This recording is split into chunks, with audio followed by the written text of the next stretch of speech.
guddi gi maam moomee guddi gi ñoom ñoo ko moomee mbay guddi gi yàgg na neex na te metti na te dëgër na kaj loolu affaire bu garaaw la xale xamu ko loolu dafa am miel am plante boo xam ni su guddi gi xaajee la tudd dañ ne 45 minutes avant laalal ñaari cuillère boo laalee ñaari cuillère xoolal da ngay bëri doole da ngay bëri doole guddi gi neex lool yàgg lool livraison à domicile c'est possible kon li may wax xam ngeen lan la miel la ak ay plante loolu nag mi ngi jugee Paris mi ngi tudd la nuit nous appartient wooteel 77 751 59 59 ñi ngi bàyyeekoo Sacré-Cœur 3 ñu livré la ko yée guddi gi day neex lool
Ravi de nous retrouver, amis fidèles internautes, vous qui avez choisi de nous suivre partout à travers le monde sur la chaîne des grands événements VIP People TV, comme son nom l'indique, s'informer, juste et vrai. Comme j'ai l'habitude de dire, ça y est, abonné, vous faites les cloche de notification bi ngir mën a jot yeneen vidéo en exclusivité am mbégteeg bànneex dellu tey on ce vendredi 8 août 2025 indi leen beneen édition spéciale comme nous avons l'habitude de le faire tous les vendredis xool lépp loo xamante ni moo soxal suñu actualité dominante ñu daal di koy waxtaanee xool nag ki nga xamante ni xam-xamam dafa màcc jëmale ko ci lépp loo xamante ni dañ koy waxtaanee ginnaaw nag Sénégal moo ñu ñor Sénégal moo ñu soxal moo tax tey ñu am mbégteeg bànneex dem seeti ki nga xamante ni tey jii mooy directeur adjoint parti bi ñu dippee Renaissance républicain suñ ko waxee suñu xel dem ci ki nga xamante ni mooy le président Abdoulaye Diouf Sarr nekkoon fi ancien ministre de la santé ci régime président Macky Sall li Moustapha Sarr moom la ñu am mbégteeg bànneex dalal tey suñu édition spéciale Moustapha ñi ngi lay nuyu di la dalal ak jàmm di la ziar ci àjjuma ci.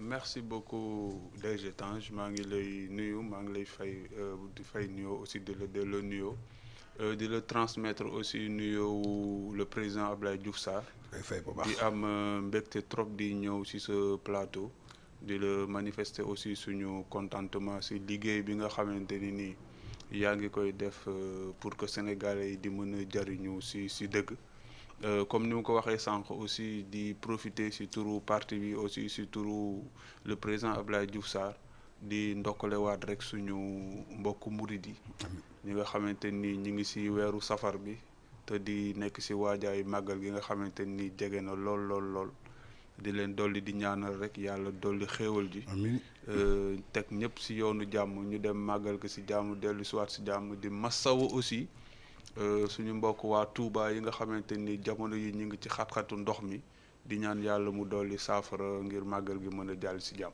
wasalaam macha allah comme ni mu ko waxee dañu nekk ci weeru safar li dëgmal li nga xamante ne daal mooy màggalu Cheikh Ahmadou Bamba Xaadimu Rasul li masawu aussi suñu mbokku Touba yi nga xamante ne tey jii ndox baa ngi fa yaakaar naa ni balaa ñuy jëm ci màggal bi état bi dina jël ay jéego def ko ci di la nuyu aussi di feddali suñu nuyu aussi ci président Abdoulaye Diouf Sarr mi jiite parti bi di Renaissance républicain ñu am mbégteeg bànneex dalal la tey di Moustapha suñu nee Renaissance républicain maanaam da ngeen nekk ci parti politique ngeen di yëngu ci lu soxal Sénégal tey ñu gis Sénégal nekk ci benn crise économique suñu nee crise économique mooy koom-koom ginnaaw koom-koom boobu nag bi nga xamante ni ginnaaw bi nga xamante ni joxe nañu lenge yi maanaam ci fukki weer ak juróom ñi gis barki démb premier ministre taxaw daal di lancer plan de redressement économique et social ginnaaw bi nga ko déglu ci discours am nga déglu ko ci jéego yu mu jël muy ñetti axe yi ban jàngat ngeen ci jàpp yéen en tant que parti R muy Renaissance républicain.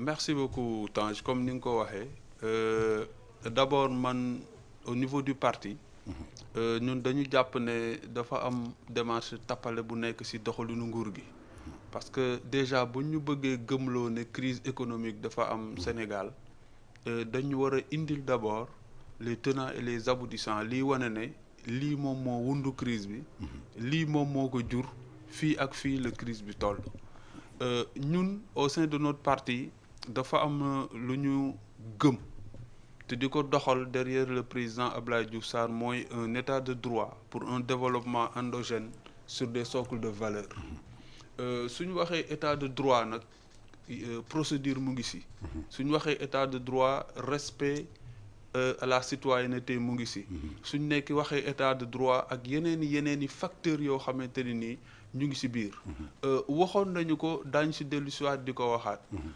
ban état la ñu legee ñi fi nekk ban situation économique la ñu fekk dëkk bi ba mën a xëy tey ci seen 16 mois wala 17 mois yi nga xamante ni moom la ñu gouverner Sénégal bay wax ne daañu bëgg a indil Sénégalais benn plan de redressement économique ñuy wax ne plan bu ñu koy def rek c'est parce que dañu viser des objectifs mais aussi au préalable dañuy def benn diagnostic mais est-ce que le premier ministre bi dem Grand Théâtre d'abord dinaa fi ñëw ci kanam muy forme bi balaa ñu dugg ci fond bi est-ce que réellement fekk na fi état bi mu doon wax ne mi ngi 4e sous-sol état bu nekk en ruine ba mu ma wax ne dafay proposer un plan de redressement donc ban diagnostic la ñu premier ministre tegal buy wan ne l'état mi ngi ci ay phase boo xamante ni dañ ko war a redresser loolu benn la ñaareel bi mooy que administration buy démarcher dafa am nu muy doxee tant sur le plan organisationnel sur le plan institutionnel de même que sur le plan fonctionnel mais démarche bi nga xamante ni premier ministre daf ko entreprendre boobu ba léegi di ko doxee ñun dañu gis ne amul benn yoon boo xamante ni tegu na ci démarche bu état de droit démarche boo xamante ni dafa respecter doxalinu état tant sur le plan organisationnel sur le plan institutionnel de même que sur le plan fonctionnel man j'ai pris le temps d'aller visiter le site gouvernemental gouv.sn dem naa aussi dugg surtout ministère des finances mais jusqu'au moment où je vous parle j'arrive pas de voir un document dûment fait par l'administration boo xamante ni nii boo ko ubbee di nga ci gis ay contenu yu lay permettre nga mun am repérage pour xam ne lii réellement moom mooy plan de redressement bi nga xamante ni moom la ñuy wax donc moo wax ko sànq sur le plan organisationnel est-ce que premier ministre dafa war a dem Grand Théâtre pour di fa tenir une telle chose beneen bi ci des est-ce que plan de redressement bu ñu koy def est-ce que c'est pas le ministre des finances moom moo war a dem Assemblée nationale présenter leen un plan de redressement wala un plan d'action prioritaire député yi nga xamante ni ce sont les représentants du peuple mën si waxtaan adopté ko voté ko mu nekk quelque chose bu officiel sur le plan institutionnel aussi du décret boo gis du loi boo xamante ni boo gis boo xam ne dafay wane ne ce plan de redressement existe na déjà bon ñu jàpp ñun toujours ba tey ne dañu nekk si ndax ya ñu nekkoon démb ak bërki démb parce que stratégie nationale de développement jaar na fi ça fait même pas 6 mois avant cela bon solution jaar na fi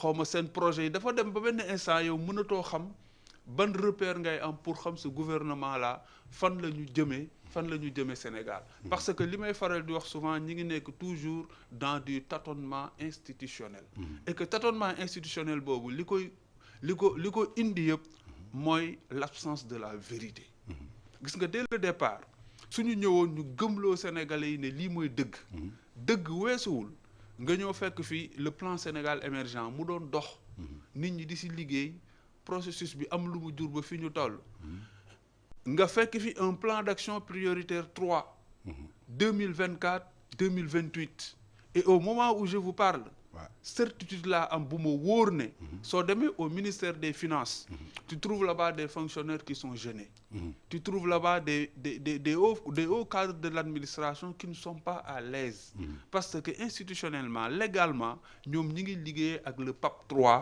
2024 2028 ce gouvernement là sait bien que toutes les réalisations yi ñuy def actuellement ak yi nga xamante ni ñi ngi war a ñëw en cours fii ba 2028 génnul le plan d'action prioritaire 3 donc plan de redressement bii ñu indi yóbboon ko grand théâtre ne dañ siy waxtaan ce n'est que du théâtre jusqu'au moment où l'on parle amul lenn loo xamante ni indil nañu ko mu am cislaay administratif boo xamante ni war nañ ci sukkandiku pour si base woo ci wax ne lii mooy légalité bi mën a jëmee Sénégal fa mu jëm loolu benn aspect la beneen aspect bi ma lay wax sànq mooy lan la ñuy redresser économie bi koom-koom bi waaw xam nga koom-koom aussi su fekkee da nga ko bëgg a redresser il faut mu am ay facteurs il faut mu am ay critères il faut mu am ay orientation il faut mu am ay axes il faut mu am lépp waaw mais d'après Moustapha comme ni nga ko décrire ci forme bi balaa ñuy dugg ci fond bi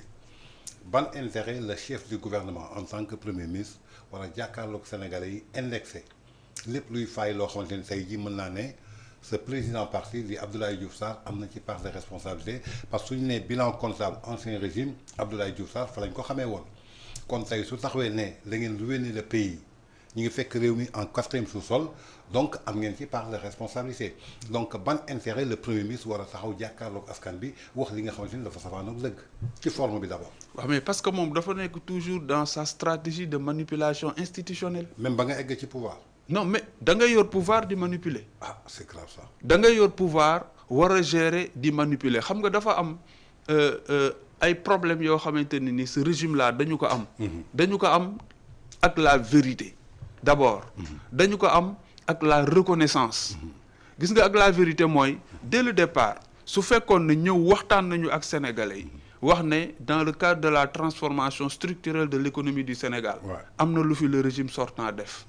dans le cadre de l'action sociale de la protection du développement durable am na lu fi régime bi def dans le cadre de la gouvernance institution paix et sécurité am na lu fi régime bi génn def ñu dajale loolu yëpp mu nekk un bilan élogieux ñu ne kat régime bii fi jógee ngalawaay lu baax lii ak lii ak lii ak lii ak lii ñoom ñoo ko fi def ñun suñu ñëwee on va s'appuyer sur tel projet renforcer tel acquis mais aussi rectifier consolider lii changer lii mais ils sont venus nous faire comprendre que ne l'État est en ruine mais état boo xamante ni dafa nekk en ruine dès le départ après leur élection ñoom ñëpp ñi ngi dem dëkk hôtel Azala ñi si dem dëkk King Fahd Palace. kon yow da nga bëgg a weddi ni que gëmoo ni que dañu trouver un état en ruine. non mais état en ruine mënul nekk xam nga tax état en ruine mënul nekk parce que bu ñu la bàyyeelee 100 et quelques milliards au niveau du trésor public.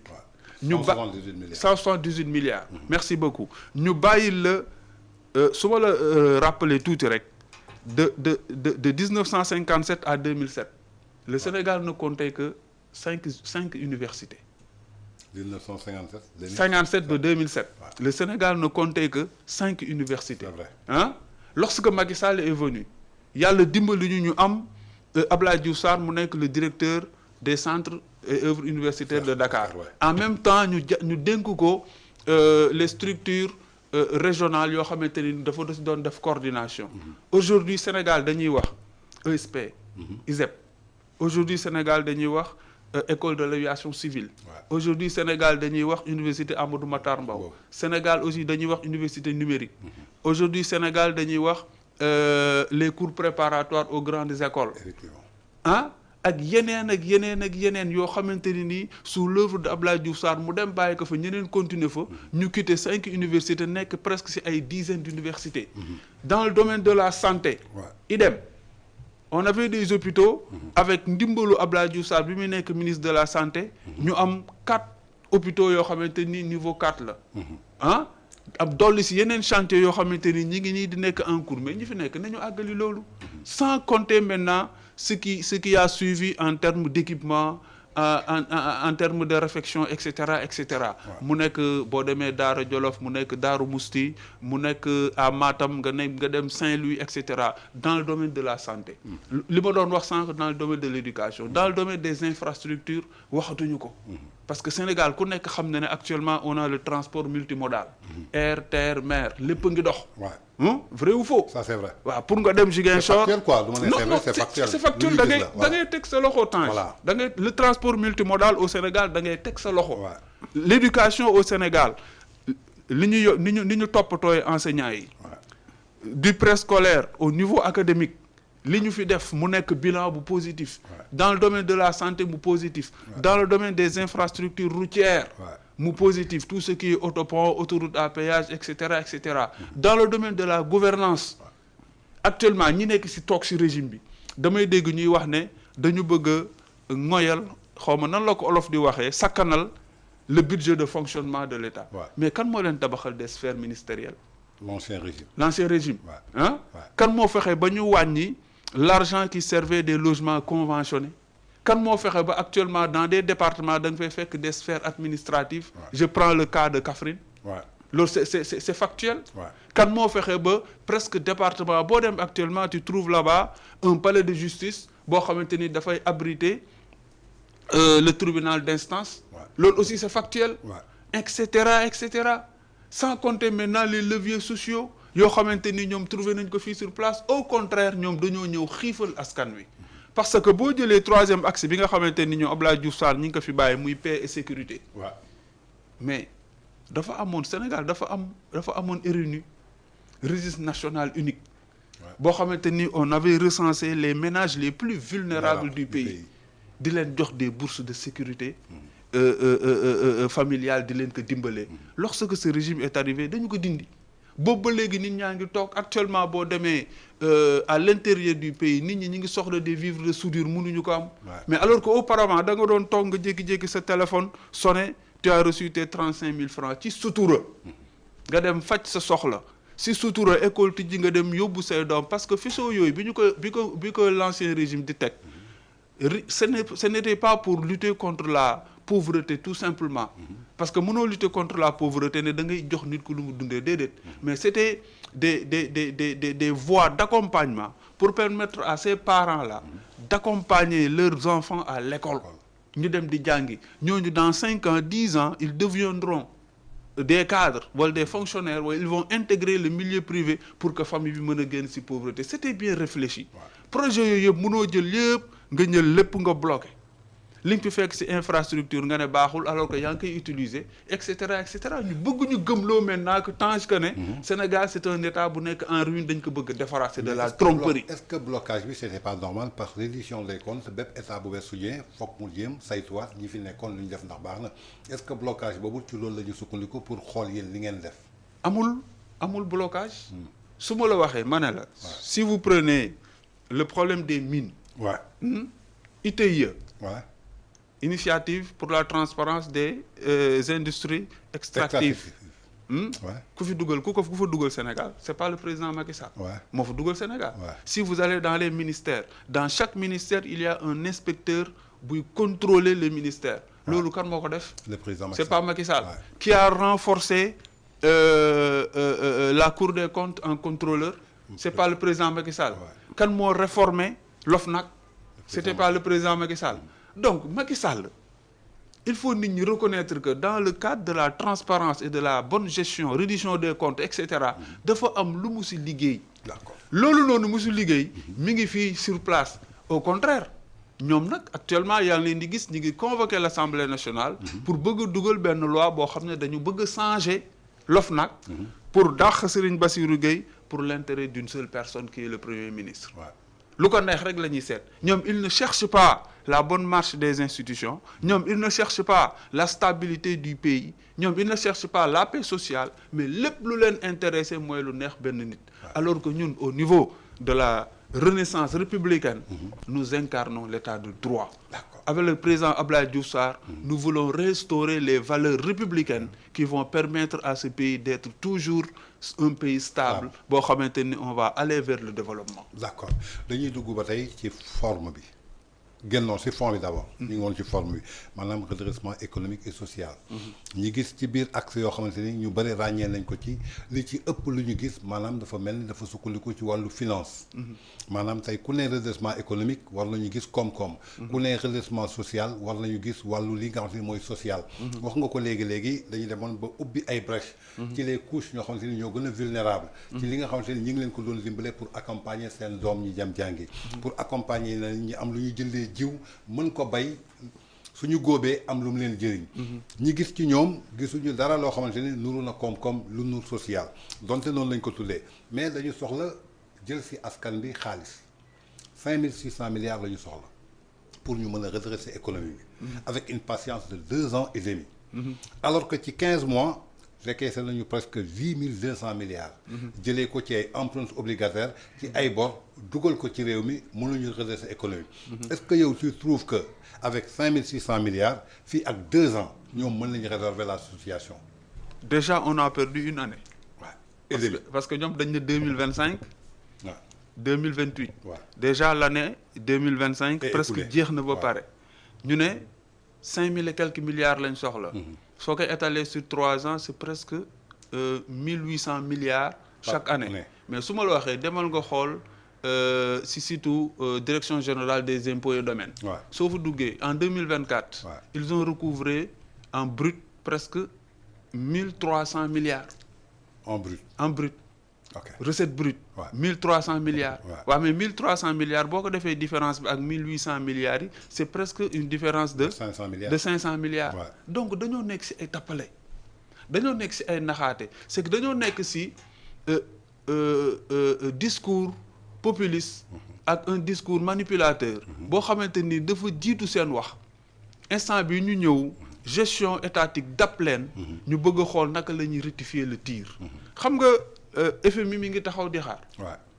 FMI le problème majeur bi nga xamante ni moom moo ko xawoon a sonal digganteem ak ñoom Abdoulaye Diouf Sarr parce que Abdoulaye Diouf Sarr aussi fin bi mi ngi woon ministère coopération. Ouais. yoroon FONSIS. Ouais. ak le président Macky Sall bi fi génne. mooy ñu lever subvention yi. pour mën a yokk prix yi. Ouais. mais l'ancien régime avait dit ñett. Ouais. L'ancien régime Avec dañu ne woon FMI quoi qu'on puisse dire ak lépp lu ñu mën a endurer on ne va pas lever les subventions pour tuer les populations. Ouais. lii nekk ci carburant lii nekk ci comment dirais-je encore énergie li nekk ci denrée de première nécessité dara la ci président Macky Sall dul tegg mu jël lépp loo xamante ni nii lu jël ci wàllu ceeb wàllu diwlin et cetera ñuy exonérer di teggi demoon ba taxes yi demoon ba wàññeeku. ba nit ñi mën a daan dund malgré que dañu génnoon ci contexte Covid. Ouais. Malgré que dañu génnoon ci contexte guerre en Ukraine. Mais ils ont pu gérer la situation ba joxe nguur gi dara yokkuwul bi ci des subvention bu jëm ci wàllu énergie mon ami Tange. Ouais. mais nguur gi ñoo am chance fekk nguur bi fi jógee gis pétrole gis gaz. ñoom ñu tombé ci exploitation ak vente bi. Ouais. moo tax ay ree daf ma jàpp bi ma gisee démb xaw ma bërki démb ñu ne dañuy tagg ki gérer commissaire la xaw ma parce que dafa dugal recette 41 milliards. Ngagne Demba Touré. waaw mais c'est une honte. Ouais. Pourquoi? mais comment se fait-il yow bi ngay nekk dans l'opposition. da nga ñu woon Sénégal am na zircon. Ouais. am na or. Ouais. Sénégal am na phosphate. Sénégal am na gaz. am na pétrole. Et tu estimais ça en des milliards de mètres cubes. Ouais. fu nekk wax nañ ñu fa ay milliards de mètres cubes de gaz lañ am milliards de mètres cubes de pétrole et cetera mais après 17 mois presque 15 mois 17 mois de gouvernance tu ne sors que 41 milliards nga ciy glorifié wu. te yow yaa exploité gaz. Ouais. te yow yaa jaay pétrole yaa jaay gaz nga ne kële 18 milliards la dugaloon yow nga commencé jaay tu te vantes sur nga ne 41 milliards nga indi comme exploit. Ouais. mais c'est une honte ñi dañu yàpp sénégalais yi. yàpp sénégalais yi weesuwul ñu dem 15 mois après ñu taxaw ne 41 milliards la ñu am si ressources minières yi nga xamante ni ñi ngi génnee si réew mi te ñoom ñu waxoon ne Sénégal li mu am si ressources minières soxlawul muy wàlliyaan benn dëkk. bi gën a pire nag si li ma lay wax sànq mooy ñu léegi leen un état bu war a exploiter gaz avant régime bi di génne ñu bàyyi leen le réseau gazier du Sénégal. Quand même Banar Sall bi muy dem. les bonbonnes de gaz bu Petrosen. Ouais. pare nañu bañ war leen a dugal ci marché bi sénégalais war leen a jariñoo. mais quel est le problème lan moo tax ñoom mënuñ ko commercialiser sama soxna bi jëndee gaz 1500 ñu jaay ko 700. Ouais. gazu 3000 bi ñu jaay ko 1000 francs wala 1500 Sénégal pare na pour loolu de. xam nga lu ñu bëgg. téye ko sonal askan wi. tant xamloo nit ñi manipuler leen gëmloo ne ancien régime bi lii ak lii ak lii ak lii la fi def ñun ñoo ñëw pour libérer askan wi alors que l'ancien régime a réglé tout le problème. man j'ai eu la chance de travailler si le réseau gazier du Sénégal. pipeline yi fi mu war a jaar. centrale yi mu war a alimenter. même des usines yoo xamante ni matériaux la ñuy defar pour le bâtiment ñu war leen a alimenter pour que matériaux bâtiment boobu war a wàññeeku prix électricité bi mën a wàññeeku sénégalais yi mën a soulager wu ñoo xam nga lu ñu leen sant loolu ñu leen tracel defaral leen ko defar plan yi defar répp bañ xam ne réseau gazier bi Tivaouane Peulh bu fa wàccee centrale bii la war a wàcc bu Tóobeen et cetera ñu dem yóbbu ko foofu dimbali sénégalais courant bi mën a wàññeeku parce que seen yii ñuy def bëgguñu sonal uniquement pour satisfaire le FMI pour FMI mën a ñëwaat Sénégal suñu ko defee ils vont encore tuer les populations et pire que ça ma jox la beneen information taxe bi nga xamante ni dafa war a jëm ci contribution globale foncière. ak taxe bi nga xamante ni dafa jëm ci contribution foncière sur les propriétés bâties ou propriétés non bâties. dinañ ci dugal nit ñi aussi. comment ci sénégalais yi nañu bàyyi xel ne ñi nga xam ne seeni kër daawuñu fay si yërmande. ak xam ni dëkk bi méttee si président Macky Sall ni mu bàyyee woon askan wi. yu bëri mu wàññi leen ko parce que borom xam-xam yëpp nee nañ trop de fiscalité tue la fiscalité. xam nga ñoom dañu yaakaaroon ne da ngay leen ni seen wax ñu ne entreprise tel daawul fay Macky Sall dafa doon exonérer telle entreprise. dégg nañ sax PM bërki dem xam naa nañ si ñëw si kanam. benn vidéo bu ñu koy tegalaat mu ne Turquie sax dañ leen la doon tapis. loolu lañ ci ñëw après. waaw xam nga gis nga dans la vie. Serigne Cheikh Ahmed Tidiane Sy Al Maktoum yal na yàlla yokk leeram. amiin dafa am lu mu doon wax. da doon wax ne nit. bul yem si benn xam-xam rek. da ngay xool xam-xam bu nekk nga dem jàng fa tuuti mu jariñ la nga am un esprit ouvert. gis nga boo yemee ci fiscalité alors que yow fiscalité bi nga jàng nga maîtriser le code général des impôts. demuloo nga jàngi les leviers de l'aménagiste. da ngay sonn parce que code général des impôts boo fa gënee là où on parle de mesures incitatives et de mesures dissuasives. dañ koy corroler ak la réalité de l'aménageur. moom muy wax ne on a besoin d'implanter une usine à Mbour pour permettre aux populations mbouroises de ne pas s'exoder, de rester là-bas. Ouais, mais pour faciliter cela à l'entreprise dafa am ay taxes yoo xam ne dañ ko koy oyofal. bu fa implanté woo on va fixer les populations. donc boo yemee ci fiscalité bi nga jàng nga fàtte l'urbaniste fàtte l'aménagiste fàtte le psychologue et cetera doo dem et loolu état yépp ñoom ñoo ko soxla.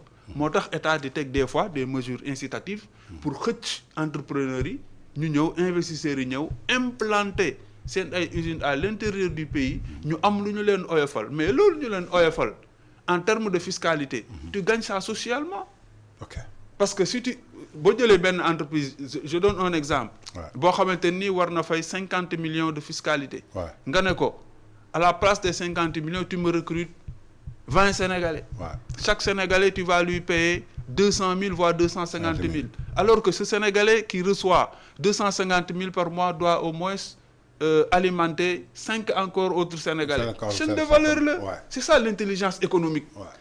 état bi nga xamante ni moo fi jógee procédure boobu la doon doxalee. maintenant ñii ñëw nag comme dit souvent le président Bougane Gueye Dany comme c'est des juutikat ñoom il pense que tout est juuti dinañ dem ba ndërmeel état sonal askan wi sur des trucs yoo xamante ni waruñoo a àgg foofu parce que nanguwuñoo déglu ay borom xam-xam ñu mel ne le président Abdoulaye Diouf Sarr. d'accord wax nga ko léegi ci sa biir wax trop de fiscalité ça suit la fiscalité ñoom seen xam-xam ak seen xarañteef ñoom ñëpp. ci wàllu impôt et domaine la comme ni ko Bougane di waxee ay daggkatu jiitu la ñu dem redresser ay sociétés dafa am lu ñu liggéey woon ak askan bi ne suñu ñekkee ci bopp réewu Sénégal soxlawuñu xaalisu bitim réew muy FMI ni Banque mondiale uniquement impôt yi nga xamante ni Macky Sall waroon na ko jël di ko baal ay entreprise di ko exonérer xaalis boobu suñ ko dajalee mën na defar économie Sénégal ba kenn dootul jéggaani loolu la ñu diggoon tey dafa mel ni ñoom seen xam-xam boobu nga xamante ni moom la ñu jàng loolu ci boppam maîtriser wuñu ko wax nga ko léegi nee nga ma su ma demee ci surtout direction du budget recette brute bu ma fekk 1300 milliards la ñoom ñu soxla 1800 milliards par an ci seen plan de redressement bi donc ils ne sont même pas capables am tey jii li nga xamante ni moom la ñu soxla ñu xool ci seen loi des finances initiale bi ñu voté woon en 2025 loi des finances rectificative bi dañuy ñëwaat wàññi ci 260 milliards 2024 ñu xool ci moyen value bi am na 40 milliards boo xamante ni prévoiroon nañ ko te mënuñu ko ñoom tey ci li ñuy yëngu maîtriser wuñu ko ba mën ko garantir tey lan mooy doon perspective ci Sénégalais yi ginnaaw ñoom li ñu bëgg a teg pour jël 5600 milliards à raison de 1800 milliards par année est-ce que dina am aboutissement vu que dañu bëgg a satisfaire FMI et pendant plus de 15 ans ou bien 20 ans tous les régimes yi fi jàll dañ ko bañal FMI et c'est le pays était stable en économie lan mooy expliquer loolu. waaw li koy expliquer d'abord malheur en est que nous avons un premier ministre à valeur absolue. mais wàllu impôt waroon na ko maîtriser. non maîtriser na ko. 15 ans d'inspection des impôts. non maîtriser na ko. un président qui était à l'inspection des impôts. maîtriser na ko. un ministre du pétrole Birame Souleye Diop qui était là-bas. maîtriser nañ impôt. mais xam nga la gestion étatique est plus vaste que la gestion des impôts. impôt et domaine. administration la ci biir administration. impôt et domaine administration petit a ci biir administration avec un A majuscule. si biir impôt et domaine am na yeneeni branche yoo xamante ni nii dañ leen a tas ku si nekk am looy doxal. moom moo tax ma ne la nous avons un premier ministre suñ fekkoon amoon nañ un premier ministre à valeur relative. su ñëwee su ko président santé mission bi jox ko. su ñëwee xam-xamam mooy indi yokkute gi doxal. waaw mais il est à valeur absolue dafa taxaw fi mu taxaw sànq nga wax lu am solo. xam nga da nga ne soxlawoo FMI soxlawoo Banque mondiale. mais et tu fais pire que FMI ak Banque mondiale mooy. nga dem lebi 10 200 milliards boo xamante ni ay eurobond la ak espace UEMOA ñoo xamante ni ce sont nos concurrents directs yow nan nga bëgg a xëccoo ak Mali bëgg a xëccoo ak Burkina Faso bëgg a xëccoo ak Côte d'Ivoire et cetera mais nga fay dem ñu lay xamal li nekk sa biir kër c'est des problèmes diplomatiques. Le Sénégal a des problèmes diplomatiques parce que au moins am na ñoo xamante ni soo jëflantee ak ñoom dina am sutura boo xamante ni nii yow di nga ko moomal sa bopp. mais boo demee dans l'espace UEMOA ñi nga xamante ni Sénégal moo doon seen référence. ñi nga xamante ni Sénégal moom moo doon seen ñeewantal ñi nga xamante ni Sénégal mooy seen wujj pour toujours. nga wëlbatiku di dem foofu di summi sa yére pour di leb foofu di dellusiwaat ñun problème yooyu la ñu am DG. moom moo tax dëkk bi nekk fii mu nekk. beneen bi. mooy problème fiscalité bi nga xamante ni wax nga ko mënuloo ko ñàkk a wax te tudduloo BTP bi xam nga on n'arrive plus à recouvrer ce que l'on recouvrait auparavant c'est parce que y a beaucoup de services yoo xamante ni dañu doxatul chaque jour yaa ngi dégg entreprise pour ne pas faire de la publicité ñuy wax ne les employés restent pendant 5 mois 3 mois 5 mois sans salaire mais BTP bi boo ñëwee bàyyi ko mu nërmeelu nan ngay amee fiscalité fiscalité bi boobu moo ñëwee nga xoj ko ñi nga xamante ni ñoom ñoo ko war a joxe mais les gens vont plier bagage et rentrer chez eux. Les gens sont en train de s'installer en Mauritanie. ñeneen ñi ngi dem di installer wu ay Burkina Faso. Burkina Guinée. ay Guinée Côte d'Ivoire. mais au nom de quoi. c'est parce que ñi fi nekk dañu yaakaaroon ne président Macky Sall dane woon ñi fi nekk nan leen neexal. alors que ñoom ñi ngi wëlbatikuwaat di saxami la ñu yàbbi woon. parce que le PM boo ko déggee discours bi mu tenir bi mu demee Turquie tout en sachant que ne tout en doon gëmloo nit ñi autant pour moi que ne Turquie dañ leen a lalal dañ leen a exonéré. il est en train de dire aux Turcs que ne ñëw leen Sénégal Turquie mosuñ fi jógee. waaw ils étaient toujours là. ils sont toujours là. mais l'intelligence bi nga xamante ni moom le président Macky Sall amoon en termes de diplomatie et de lecture géopolitique. moom moo doon c'était par exemple le seul président boo xamante ni sur un an nga gis que mu recevoir 5 ténors du monde. Le président chinois. Le secrétaire d'État américain. Chancelier allemand ñëw fi. nga génne le président turc ñëw fi. mu génne émir bi yónnee et cetera et cetera. gis nga largesse boobu président Macky Sall amoon ak maîtrise de la géopolitique et de la diplomatie boobu président Macky Sall amoon moom moo manqué ñii. c'est pourquoi dans le domaine de la diplomatie on est en train de tergiverser tergiversation boobu ñuy def bokk na si li ñu gën a jural lii ñu nekkee tey les discours yi nga xamante ni moom lañ daan tenir auparavant bokk na aussi si li ñu gën a causer problème yi parce que actuellement li olof di wax ne fa nga jaaroon yàq jaaraat fa nga defar c'est ce qui est en train d'arriver au PM. D'accord fépp foo xamante ni dafa teniroon des discours maladroits à l'instar d'autres pays yoo xamante ni amul si ñoom respect actuellement il est en train de repasser pour recoller les morceaux alors que ñooñu ngay recoller les morceaux c'est de grands diplomatiques c'est de grands penseurs c'est de grands dirigeants yoo xamante ni dañu lay bàyyi nga ñëw après boo delluwaat ils ne vont chercher que leurs propres intérêts moo tax ma ne la le problème que nous avons dans ce pays c'est pas un problème de fiscalité le problème que nous avons dans ce pays c'est un problème de gouvernance c'est le coach qui n'est pas un bon coach. Madame, le chef du gouvernement n'est pas un bon coach. Ce n'est pas un bon manager. D'accord. ba tey dañuy desandi foofu ñu gis ni que d'après le plan de redressement yow expliqué nga ko ñu gis aussi seen camarade ancien parti yu APR démb ñu génn on a vu que aujourd'hui ñoom ñëpp dañuy déchirer li nga xam ne mooy plan de redressement bi jàppee ko un plan de redressement économique maanaam au lieu que ñu jubbanti koom-koom bi mais koom-koom buy dellu ginnaaw la ñuy indi parce que lépp loo xamante ne soxla nañ ko ci koppar ñoom dañu annoncé woon gis nañu benn compte bu am 1000 milliards. annoncé woon nañ fi 6000 milliards ci wàllu pétrole bi. alors que ñoom ñoo njëkk a exploité pétrole bi nee nga bërki démb ñu ngi glorifié ci 40 milliards ci SOMISEN bi nga xam ne Ngagne Demba Touré moo ko dirigé.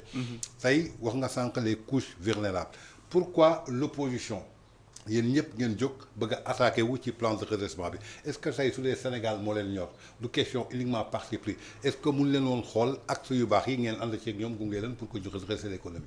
waaw non suñuy redresser économie dañ koy redresser si dëgg.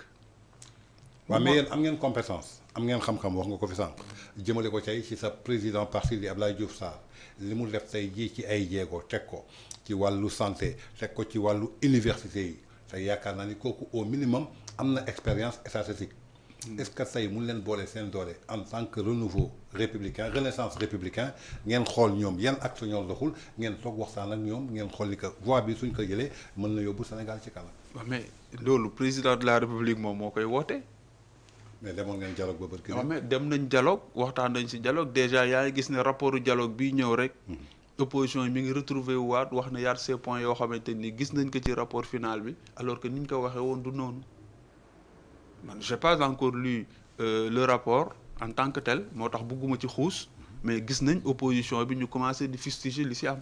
donc le APR bi jàppoon ne que le choix de Cheikh Gueye bi waroon diriger dialogue bi maanaam partisan la.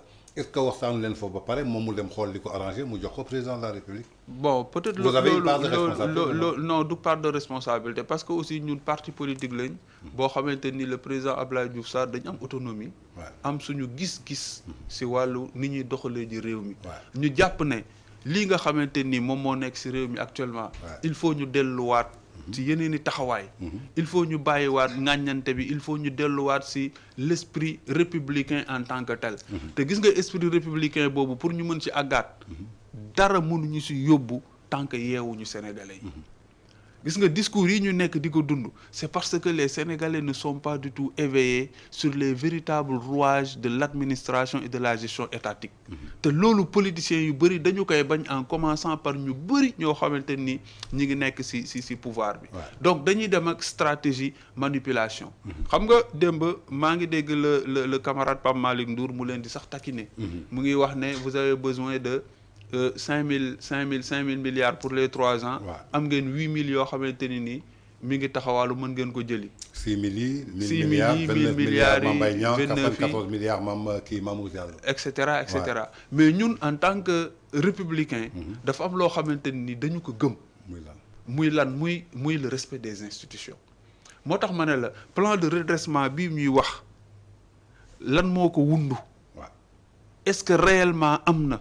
amul fondement quoi. amul fondement Tange mon cher amul fondement moo tax ma ne la au préalable si sama njëlbeenu wax maa ngi lay indil ma ne la sur le plan organisationnel sur le plan institutionnel sur le plan fonctionnel ana plan ba moo tax ma dama gëm ba nii may waxee ak yow et que Renaissance républicaine ñu jàpp ne PAP 3 bi ma la doon wax jaaroon assemblée nationale ñu valider ko bu nekk mu war a dox de 2024 à 2028 moom la Sénégal di doxee léegi nag bon comme grand théâtre la nekkoon théâtre la woon rek pare nañ si mais si c'était réellement dëgg daaw nañ ko yóbbu assemblée nationale les représentants du peuple toog waxtaan si le ministre des finances bi nga xamante nii c'est le ministre de tutelle mais moom moo ko représenté d'abord mu présenté ko mu nekk projet de loi bu jaar conseil des ministres explique ko li mu ko war a expliquer conseil des ministres adopté ko ñu génn ko yóbbu ko assemblée nationale défendre ko les représentants du peuple valider que ñu mën ko mettre en exécution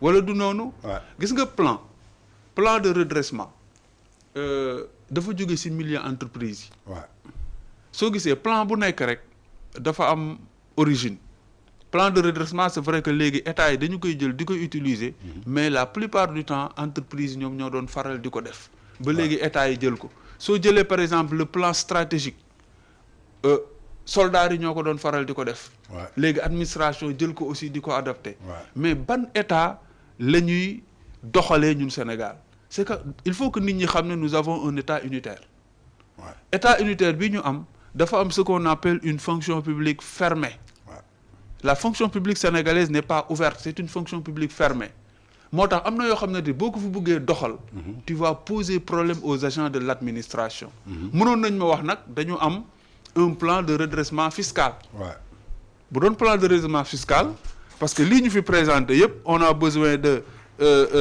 5667 milliards fan lañ koy jëlee ci fiscalité bi lañ koy jëlee donc on a un plan de redressement fiscal il aurait dû appeler cela bu ko defee ñu oo le ministre des finances mu oo le DG de la DGID oo les employés des impôts et domaines ñu waxtaan ci comment aller vers le recouvrement de ces 5000 et quelques milliards boobaa mu intéressé comme li ma la doon wax sànq l'administration des impôts et domaines mais li ñu fi indil nii bëgg ko tuddee un plan de redressement social et économique alors que yow gisuloo ci benn cislaay boo xamante nii laal na koom-koom laal na yeneen laal na social mais aussi laal na yeneen secteur d'activité de la vie si wàllu santé fan lañ diagnostiqué luñ bëgg a def si wàllu éducation lan lañ diagnostiqué luñ bëgg a def si wàllu transport lan lañ diagnostiqué luñ bëgg a def ñoo xam nga luñ ñu wax ñaar yi kese lañ si mën a jàpp réduction des dépenses augmentation des recettes moo tax ñu ne dañoo defar plan bi mais nan la ñuy réduire les dépenses yi loolu c'est au sein du budget de fonctionnement de l'administration mais est-ce que gouvernement bu bëgg a réduire les dépenses xalaat nga ne le président de l'Assemblée nationale dina wax ne dinaa jëndal 100 et quelques députés des 4x4 de 50 millions maa tey mi ngi woon ci saal ba de mi ngi woon ci saal ba ñuy jooy waaw un gouvernement qui veut réduire les dépenses est-ce que dinañ wax ne le premier ministre a le droit de dépenser 9 milliards par an soit 750 millions par mois moo tey un gouvernement qui veut réduire les dépenses war na la mun wax ne le premier ministre il voyage en jet privé le premier ministre suy voyage day jël avion personnel le premier ministre suy voyage troupe bi koy topp duñu sakkanal mais ñooñu lan la ñuy yan ban train de vie la ñuy réduire moo ñu jaaxal mais moo jaaxal ñëpp xam nga lan moo fi am ñun ñu ngi noos ñu ngi galayaabe ñu ngi suñu mbégte mais lépp loo xamante ni état bi soxla na ko pour xaalis dinañ ko jël si waat si askan wi nga xamante ni ñoom ñoo gën a sonn loolu nag moom moo tax wax bi nga laaj sànq am solo que les hommes politiques que la société civile que le milieu universitaire qu'on se retrouve autour de l'essentiel pour sauver ce pays. D'accord. Le Sénégal a besoin d'être sauvé. L'État a besoin d'être sauvé parce que rythme bii ñuy nekk nii bu ñu ko toppee c'est l'État en tant que tel qui va disparaître. D'accord ci li nga wax noonu léegi fa laay jëlee beneen question bi wax nga ko léegi tey ci plan de redressement économique bi nu ñu ko waxee lan moo ciy cëslaayu état nee nañu dañuy réduire li nga xamante ni maanaam mooy seen dépense de fonctionnement ñu xayma ko ci 100 milliards te bu njëkk dañu ne woon plan de redressement pour ay entreprise la suñ ko tegee ba pare suñu xëyee war nañ teg jéego yu ñuy won ñu ngi ci plan de redressement bi ñu gis bërki démb mi ngi dem fële nga xamante ni maanaam mooy ci Turquie mu jël avion présidentiel lu ñu ne du ko jël mais est-ce que nécessité la woon tey jii mu jël avion présidentiel ak lu mu ñuy coûter ci koom-koom te kuy woote redressement en plus le choix de Turquie pour le deuxième voyage am après Chine en dehors de l'Afrique mu doon ñaari réew yoo xamante ni bu mu nekkee ci opposition dafa yëkkati woon ay kàddu yu contradictoire jëmale ko ci Chine ak digganteem ak Macky Sall jëlaat Erdogan digganteem ak Macky Sall ba jëm ci tey jii li nga xam ne mooy armement bi jëm ci wàllu lacrymogène yi moom moo ko doon financé jëm ci wàllu lañ leen ubbil benn yoon bu verte boo xamante ni lépp luy entreprise chinois boo xamante ni ñu ngi fi ba ci aéroport AIBD bi amul dara lu ñuy fay ci taxe dafa dem pour le négocier ji pour que ñooñu fay taxe yi wala dafa dem pour séduire leen pour indi ay partenariat yu bees tey ban logique nga am ci say jii li nga xamante ni mooy réduction train de vie de l'État un premier ministre qui voyage avec une délégation avec l'avion présidentiel ce que ça nous coûte et par rapport tey lu mu bëgg a soumettre askan bi ñu war a muñ pendant 2 ans et demi est-ce que am na cohérence est-ce que du ay contradiction yoo xamante ni moom la prouvé au lendemain du plan de redressement. xam nga pour ñun c'est le premier ministre qui est en train de laver son honneur. devant qui. devant le monde entier mooy wax naa ko sànq sama biir wax fi mu jaaroon juum yëpp. ma nga fay jaar di defaraat xam nga dans la vie. xam nga c'était pareil avec Alassane Ouattara. xam nga c'est pareil. képp ku mën a lire avec Erdogan. képp ku mën lire entre les lignes tu sais bien que c'est le premier ministre qui est en train d'aller s'excuser laay wax de laver son honneur devant ces autorités ces puissances yoo xamante ni daf leen attaqué woon par maladresse loolu moo am et c'est la triste réalité mais le président est allé en Chine entre le premier ministre et le président qui signe les conventions le président mais kon premier ministre lu mu fay def moo ñu jaaxal dem na Turquie le président est parti en Turquie demul Turquie entre le président et le premier ministre qui signe les conventions c'est le président waaw mais ma laaj la su fekkee premier ministre dafay dem Chine bi muy dem Chine àndul ak benn ndaanaan parce que ndaanaan yëpp tëj na leen entrepreneur yu mag yëpp tëj na leen ñenn ñi ñu ngi toog seen kër BTP bi dee na àndul ak benn ndaanaan ci avion bi parce que kilifa dëgg buy voyager valise am ay entrepreneur la war a nekk nga dem ci dëkk ba la nga xamante ni sa réew soxla na ko en termes d'entrepreneuriat nga fexe ba loo fa jëlee lu mën a suqali sa dëkk mais à ma grande surprise li ma gis nit ñi di ko waxtaane mais lorsque le PM est allé en Chine lu ñu fa doon waxtaane ay usines yuy defar ay briques mais temps boo ñëwee diggante Bambilor Rufisque dem ba Diamniadio tu peux compter là-bas plus de 50 Sénégalais yu implanté ay entités yoo xamante ni briques la ñuy defar waaw mais ñun doo dem nga renforcer leen c'est mieux demal nga renforcer ñooñu ñu liggéey parce que ñooñu matériel yi ñu yor yi Chine la jóge yi Turquie la jóge kon PM lu mu doon def Chine bu fekkee yow li nga soxla Chine am na fii ci réew mi t'as pas l'intelligence nga ñëw renforcer ko parce que la mission émergente d'un État c'est l'accompagnement de l'initiative privée c'est privé fii am nañu ko bi ñuy seeti Erdogan en 2022 dañu signé convention ak Sénégal ay accords yi Sénégal signé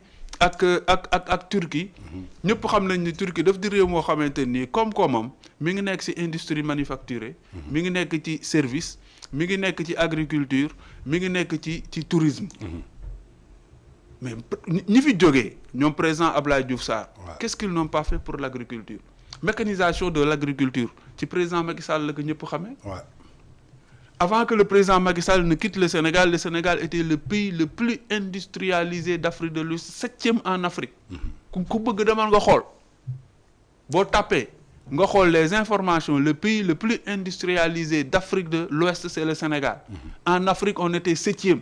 waaw loolu ku ko ndërmeel ba bi mu fiy jógee information yi ma la wax moom moo fi nekkoon mais bi si président Macky Sall di jógee est-ce que le tourisme xawuloon avancé si nga gis chaîne d'hôtel yi ni ñuy judduwaatee au Sénégal ay pour ne pas faire de la publicité Rui Baobab ay Radisson hôtel yëpp commencé di dundaat mais avec les infrastructures sportives yi ñu amoon ak yeneen Sénégal commencé yokkaat parce que am na yenn manifestation yoo xam ne boo ko abrité rek parallèlement yaa ngi doxal tourisme service kan du wax ne doxul Sénégal industrie jaar naa si léegi tourisme wax naa ko léegi agriculture dugg naa si léegi mooy accord yi nga xamante ne moom la ñu signé woon ak le président Erdogan mu nekkoon quelqu'un koo xamante ni il respectait bien le Sénégal à travers le président Macky Sall mais boo fa demee yan accord nga fay signé waat moo tax Erdogan il a dit renforcer les accords qui sont déjà sur place daf ko bind nii parce que xam na ne il en a déjà discuté avec le président Bassirou Diomaye Faye l'autre gars est allé pour def son buzz mu bàyyi ko dalal ko si lem koy donal parce que xam nañu parce que ñoom ñoo ñu doon gëmloo ni Turquie Macky Sall da leen jox lépp ba am moom entreprise turque yoo xamante ni gars yi commencé wala nañ di leen xeex et cetera mais ñëpp xam nañ ne si vous allez au pôle urbain de Diamniadio vous trouvez là-bas des chantiers gigantesques yoo xam ne Turquie ñoom ñoo ko def mais nag faut compter 2 chantiers yu Turquie yi def am na 5 yoo xamante ni sénégalais ñoo ko defar sphère ministérielle yi logements sociaux yi fa nekk et cetera yooyu yëpp sénégalais ñoo ko defar à part da nga naan Radisson nga ne stade bi wala nga ne Sikat nga ne loolu Turquie ñoo ko defar parce que liggéey bi li mu laajoon la waaw mais yooyu nag bu fekkee ne am na beneen erreur bi nga xamante nii ñu ngi koy constater c'est sur le plan géopolitique moi je dis que les services de renseignement français sont partis. Et si les Français partent, il faut faire attention, les Israéliens aussi vont partir. Man su ma xoolee ba ragal ban rapport la ñu am Israël ak Français. Non mais parce que xam nga àdduna dafay doxee réseau bi nga xamante ni France moo ko bokk ak Israël ak États-Unis ak ay Arabie Saoudite mënuloo ko dindi si doxalu ne àdduna dëgg la boo demee Nations Unies ñii ma lay wax ñenn ñi dañ fa am veto ça c'est vrai maintenant yow su fekkee ne sur le plan géopolitique da nga chasser les Français Israéliens yi bu ñu téye seen loxo de près suñu relation ak Maroc dafa xaw a tax suuf ndax aussi ñoom la ñu doon wax te boo xoolee service renseignement Sénégal ñett yi ñu si ëpp ñoo ko yoroon ñooñu si doon dimbali français yi israéliens yi marocains yi donc stratégiquement parlant Sénégal nekk dëkk bu ubbeeku à travers le monde entier américains yi di ko xëccoo français yi nekkoon fi ñu ne leen nañu dem Russie seen problème majeur mooy installé wu en Afrique de l'Ouest moo tax Cheikh Yérim Seck ndaanaan la dafa waxoon ne faisons très attention si nous ne faisons pas attention la 3e guerre mondiale va débuter en Afrique de l'Ouest man wax boobu daf may travailler toujours nañ ci bàyyi xel bu baax donc stratégiquement parlant pour man PM dafa war a toog lijjanti problème mu Sénégal bàyyi yenn influence yu ñuy def maa ngi dem Turquie ñëpp xam nañ problème yi mu am ak Union européenne maa ngi dem Russie ñëpp xam nañu problème bi Russie di am ak États-Unis alors que les États-Unis nii la jàkkaarloo ak l'extrême est du Sénégal faisons très attention sur nos approches diplomatiques et que président Macky Sall ak ñoom Abdoulaye Diouf Sarr loolu la ñu réussiroon on était en train de collaborer avec tout le monde de faire développer le pays progressivement et de ne pas créer des ennemis. D'accord mais ci li nga wax noonu da nga am ñetti branche yoo wax muy diplomatie muy géopolitique intégrité territoriale mu dépendre ci cëggalu guy le président de la République Bassirou Diomaye Faye. Pourquoi le président bëgg a bàyyi aussi premier ministre bi jouer ci ñetti points yu focaux yooyu nee nga say su dee convention la c'est le président qui le signe. dem na Chine kon premier ministre la fay wut su dee convention la président moo koy signé dem na Turquie premier ministre la fay wut ak fonds yi nga xamante ne mi ngi koy ubbi diggante réew yoo xamante ne tey jii dañu am ay conflits tey bi muy dem Chine dafa njëkk a attaqué États-Unis balaa muy dem Chine. ku nekk xam na ni conflit commercial muy guerre commerciale bi dox ci diggante États-Unis ak Chine. tey xam nañu conflit bu nekk ci diggante Turquie ak Europe. pourquoi président de la République jëlul ay responsabilités pour sécuriser suñu réew donte say français yi dem nañu les israéliens sont menacés de partir ñu am problème aussi ak Maroc. est-ce que say ubbiwuñu Sénégal ci benn front boo xamante ni insécurité totale moo fiy galopé vu que on a nos ressources naturelles ñu commencé à exploiter on a vu quand même le gaz. le pétrole on a vu aussi tey jii li mooy suñu ressources minières yi. dem ba ci fer bi nga xamante ni mi ngi ko doon wax suñu diggante ak Guinée. tey quel est le rôle du président de la République est-ce que nekkul benn laisser-aller boo xamante ni ça peut coûter cher notre pays.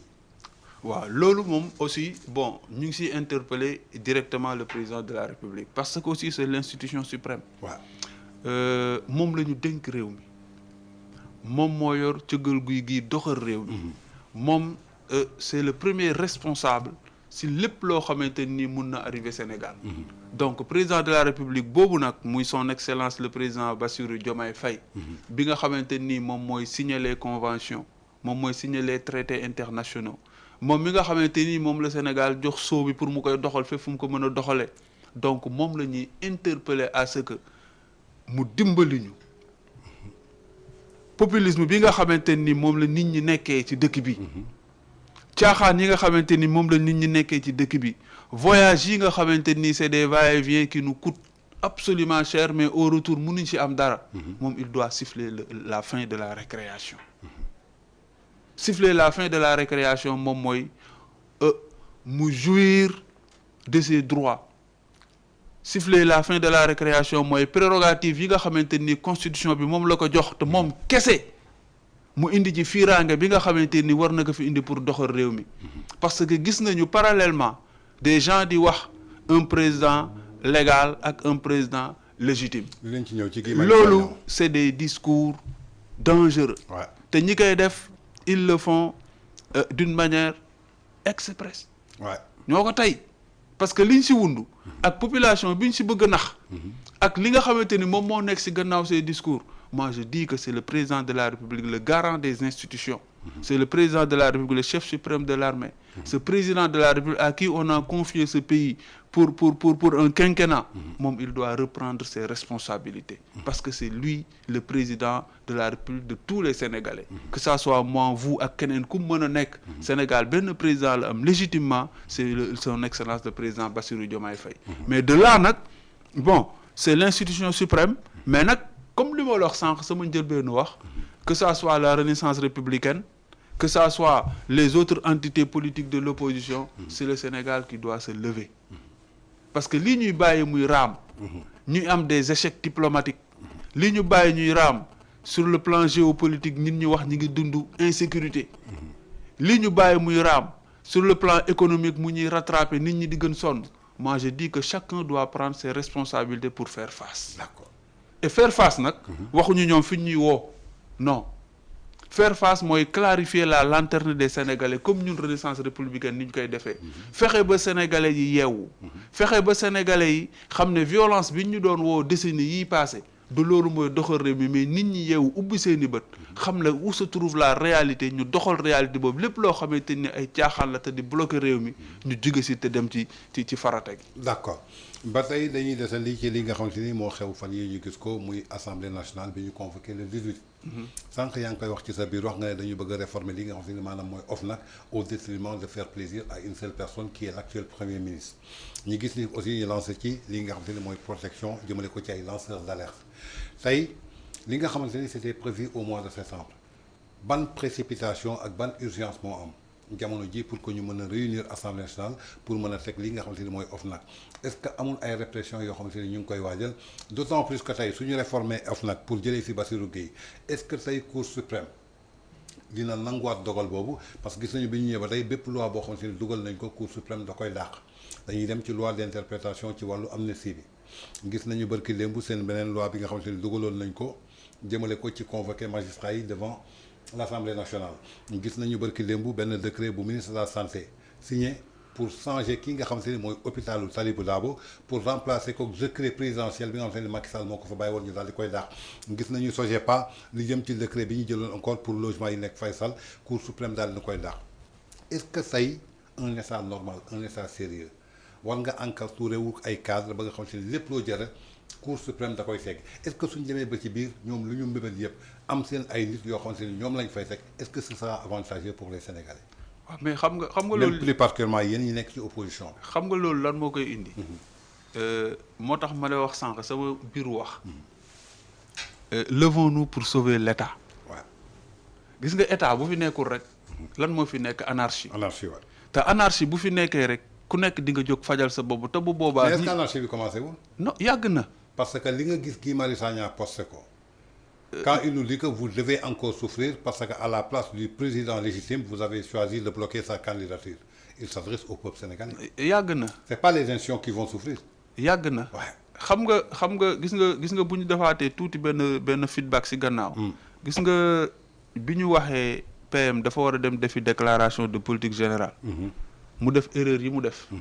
ne du dem. waaw mu jékki-jékki dem. waaw ñu pare ñu ne dañuy dem marathon budgétaire. waaw mais ñun ñëpp xam nañ ne marathon budgétaire plaisir la woon sax ci sénégalais yi. ngay toog jàkkaarloog télé bi. gis un ministre. li débattre. muy débattre ak les députés. ça faisait plaisir. nga toog benn journée bi yëpp ministre bi jàll dem. beneen journée ministre bi jàll dem là tu comprenais les rouages de l'administration tu comprenais les actions du gouvernement. mais ñu ñëw voté lañu benn budget sans débat. ba ni may waxee amul benn ministre boo xamante ni au Sénégal bu ñuy waxtaanee budget programme. bu ñëw jaar def loolu. ba tey ñu ngi bluffé suñuy institution kenn waxul nit ñaa ngi toog di croiser les bras mais boo nii ñuy wax ak yow y a toujours des magistrats y a toujours des hauts fonctionnaires yoo xamante ni dara ñoru leen lu dul état de droit dara ñoru leen lu dul justice. moo tax bu ñu defee seen ay caaxaan ba yóbbu ko fu mel ne chambre administrative bu cour suprême. ñu leen retourner respecter la loi. nga defaraat yóbbu conseil constitutionnel ñu leen retourner cela respecter la loi ba tey ñooñu ñu ngi toog fi ñu toog moo tax boo xoolee ci seeni discours politique xam nga lu ñuy wax nañu dindi cour suprême bi parce que ña fa nekk arrangé wuñu projet bi c'est quoi le projet. conseil constitutionnel nañu ko def cour suprême parce que ña fa nekk aussi arrangé ñu projet mais c'est quoi le projet. mais ceux qui ont voté pour le projet ceux qui ont voté pour Pastef c'est 54% de l'électorat national c'est pas la population sénégalaise. il faut que les gens fassent très attention. 54% yooyu c'est 2 millions et quelques électeurs. alors qu'à côté il y a 16 millions de sénégalais yoo xamante ni nekk nu Sénégalu état de droit moo leen ñor. sénégalais buy tegu ci yoon moo leen ñor mais ñoom suñu ñëwee nag ñu bëgg loolu yëpp ñu jël faxas. Serigne Bassirou Gueye arrangé wuñu lan moo tax. parce que Macky Sall moo ko fi tegoon ndànk léegi kan nga bëgg ñu tegal la koo xamante ni moom moo ñu arrangé lépp loo xamante ni OFNAC war na ko doxal mu war a jaar yoon mu bàyyi ko fa def li neex parti bi. non c'est pas ça. Cour suprême lan la lépp loo xamante ni parti bi indi na ko mu neex le PM. wala mu neex un militant du parti Cour suprême daf ko war a valider au détriment du droit. mais fan la république bi jëm kon.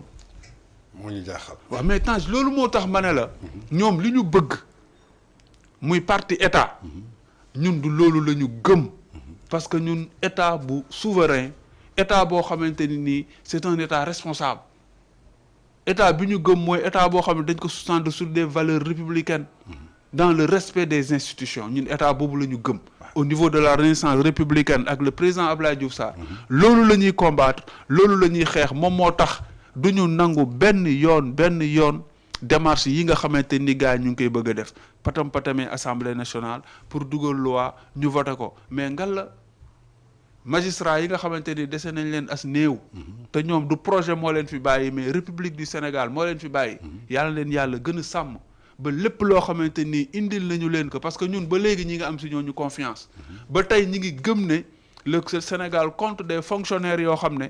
dara ñorul leen lu dul l'administration et l'État du Sénégal malgré que soo demee dans nos administrations aujourd'hui tu trouves des fonctionnaires yoo xamante ni ils ont croisé les bras mënatuñu liggéey d'accord xamatuñu fu ñu jëm parce que dañ leen a isolé dem jëli ji ay nit yu kenn xamul fu ñu jógee ñu ñëw di imposer des choses yoo xamante ni ça ne marche pas avec la réalité étatique. d'accord ci biir wax déggoon nañu Waly Diouf Bodian ne mënuñu opposé woo ak ay milliardaires les opposants milliardaires tey suñu léggee réformer li nga xamante ni mooy OFNAC ak cadre yi nga xamante ni dafa mel ni premier ministre dafa annoncé les couleurs barki limbu dafa taxaw ne un fonctionnaire mënul nekk millionnaire ni milliardaire ci régime bi parce que ku ko bëgg a nekk da ngay changer métier est-ce que amul benn concordance boo xamante ni am na lu ñu leen di waajal d'autant plus que ce président parti c'est Abdoulaye Diouf Sarr il était fonctionnaire dans l'État du Sénégal est-ce que ciblé wuñu ko ndaxte tey su ne fonctionnaire mënul nekk milliardaire Waly Diouf Bodiang démb nee na da ngeen sàcc xaalisu Sénégal ba doon ay milliardaire te mu ñu opposé woog yéen tey ban risque ak yan gage ngeen jëlagum pour préparer parce que li mu annoncé démb moom le premier ministre dafa weddi kaddu leaderu parti Pastef dans l'opposition parce que moo tax woon défendre Tahibou Ndiaye mais pourquoi ñu ne fonctionnaire mënul nekk un millionnaire ni un milliardaire quelqu'un qui a 90 millions de salaire qui a 300 millions de fonds communs avec les avantages yu muy am donc c'est normal que fonctionnaire doon millionnaire ou milliardaire pourquoi aujourd'hui le premier ministre veut prendre ses décisions d'autant plus que tey ñi fi nekk ci opposition bi yëpp ay anciens fonctionnaires lañu Abdoulaye Diouf Sarr il est de l'opposition ancien fonctionnaire la Amadou Ba il est de l'opposition ancien fonctionnaire la d'autres personnes ñoom Thierno Alassane Sall ñoom ñëpp est-ce que du yéen la ciblé pour jéem leen éliminer pour que parti unique ñu daal di koy instaurer au Sénégal. waaw bokk na si seen démarche bokk na si seen démarche di nga ma permettre rek ma dugg si benn parenthèse bu ndaw sax. parce que dama gis. Un certain docteur Babacar Niang bu sami la xawma muy jiiñ lu mel noonu le président Abdoulaye Diouf Sarr di ko attaqué may wax Tange ma ne dans la république des Ceddo dans la république des Guelwaar dans la république des Saltigué Sénégalu démb ba nga xam Sénégalu dëgg la woon Sénégal nit ñu véridique Sénégal nit ñu am jom boo fa daan tudd docteur Babacar Niang du wax fi gor ñi daan toog di décider. boo fa tuddee Babacar Niang da ngay raser les murs di daw. pourquoi lu tax parce que ren léegi la ñu nekk ci Sénégal des antivaleurs moo tax ku tudd Babacar Niang ñemee taxaw ne dafay attaquer un homme un monsieur digne bu mel ne Abdoulaye Diouf Sarr mais nag na Babacar Niang xam ne entre lui ak Abdoulaye Diouf Sarr écart de dignité la. écart de valeur la écart d'honneur la écart d'homme de principe la parce que moom moo ñu fi waxoon ne en tant que docteur bu prêter serment nañu sama clinique ay patriote rek lay faj sama ambulance maa leen génne ci mbedd mi muy tourner patriote bu gaañu lay jël ba li xew-xew nit ku gaañoo Médina ñu yóbbu ko fa d'après li nit ñi wax kenn traité wu ko ba mu dee ci seeni loxo loolu un médecin un docteur digne de son nom mérité wul di wax ci réew mu mel noonu moom moo fi toogoon di ñu sonal ci Covid bi pour nit ñi génn révolté wu alors que li mu doon wax tegu ko ci xam-xam tegu ko ci dara ba bërki démb la fi génnaat wax toj bi wax ne ki doon sàcc xaalis bi kër Farba Ngom ci buret la ko tegoon ba bi muy traversé këram xaalis bi da doon wadd caaxaankat yooyu nag ñoom ñoo commencé fees ci réew mi ñooñu dañ leen wax ñu noppi te ñu bàyyi ay nit ñu mel ne Abdoulaye Diouf Sarr cela va me permettre ma dugg ci question bi nga xamante ni moom nga posé gis nga mon cher man je suis fonctionnaire j'ai fait 20 ans dans l'administration kon war nga nekk milliardaire aw ma dara Diomaye 15 ans la def am na 500 millions voilà foofu laa jëm yow 20 ans amoo dara aw ma dara je peine même à terminer ma maison comme man aw ma xaalis mais kon le président le premier ministre Ousmane Sonko ku muy waxal ñoom ñoom waa impôt domaine xam nga Sénégal dañu war a bàyyi caaxaan mais fonctionnaires yi ñuy wax ne dañoo am xaalis yëpp ci régie financière yi lañ nekk waaw mais régie financière yi ñan ñoo fa ne ñoom ñoo fa ne waaw kon ñoom xam nañ fonctionnaires yi am xaalis mais soo bëggee gis fonctionnaire bu am xaalis du ci jàngalekat nga jëm soo bëggee gis fonctionnaire bu am xaalis du ci soldat nga jëm soo bëggee gis fonctionnaire bu am xaalis du ci infirmier wala docteur bu état bi recruté nga jëm parce que ces gens là ñoo dàq liggéey nag ci administration bi ñun jàngalekat yi ak fajkat yi ñi nga xamante ni nii village boo dem le plus reculé du Sénégal su dee benn fonctionnaire nga fay fekk jàngalekat bu nekk ci mbaar lay nekk su dee benn fonctionnaire nga fay fekk fajkat bu nekk ci poste de santé ñooñu amuñu dara soo génnee ci taw bi gendarme yi ngay fekk ak policiers yi ñu monté ñooñu amuñu dara mais ñi nga xamante nii nag ñi ngi toog ñu leen di jox ay fonds communs je n'ai rien contre eux nag parce que statut la boo xam ne dañ koo bind teg ko mais ñoom ñi nga xam ne ñoo fi ne le premier ministre Ousmane Sonko moom mooy ñu wax ne moom bi mu nekkee syndicaliste si la cassé pour ñu yokkal leen seen i fonds communs moom bi mu nekkee syndicaliste si la cassé à ce que ñoom léegi fu ñuy dagg dañ fay am parcelle au nom de quoi jubal waaw mais au nom de quoi la ñu nekk ay fonctionnaire man ak yow nga nekk impôt domaine man ma nekk enseignant nga mën a am 3 titres fonciers man mënuma am une parcelle sur les terres du domaine national. Au nom de quoi? Mais yow nag si tu te retrouves avec 3 parcelles de 300 mètres carrés titres fonciers bu la neex doo am xaalis. bu baax waaw mais man mi ngi miy peine pour am sur les terres du domaine national même pour construire une maison de 10 sur 15 man fu may jëlee xaalis non il sait bien fan la war a dem te waxaan nga léegi sa biir wax nga ne moom moo nu ñëwoon tey bu mën na am xaalis. et dama si profité sax parce que ay ree la ma def parce que kii gëmloo nit ñi ne tey bu mën na am xaalis mais Amadou Ba sàcc la.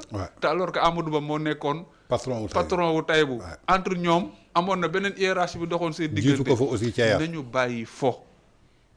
askan wi ñu bëgg a jàppee di leen caaxaane nañu ko arrêté fo yi nga xamante ni moom la ñu bëggee di jàppee di ko doxee réew mi ci ay discours populiste ci ay naxaate ñi nga xamante ni xëy na xamaguñu dara ci état mel ni man topp leen di tëñëx il est temps que ñu arrêté fo yooyu il est temps que ñu arrêté naxante yooyu suñu fekkee dañu bëgg a jàpp des fonctionnaires qui ont beaucoup d'argent ñoom xam nañ fan lañ war a jëm parce que l'argent du pays est géré par le ministère des finances waaw mais ministère des finances kay ñoom la ñuy jiñ ne ñooy fonctionnaire ñu am xaalis.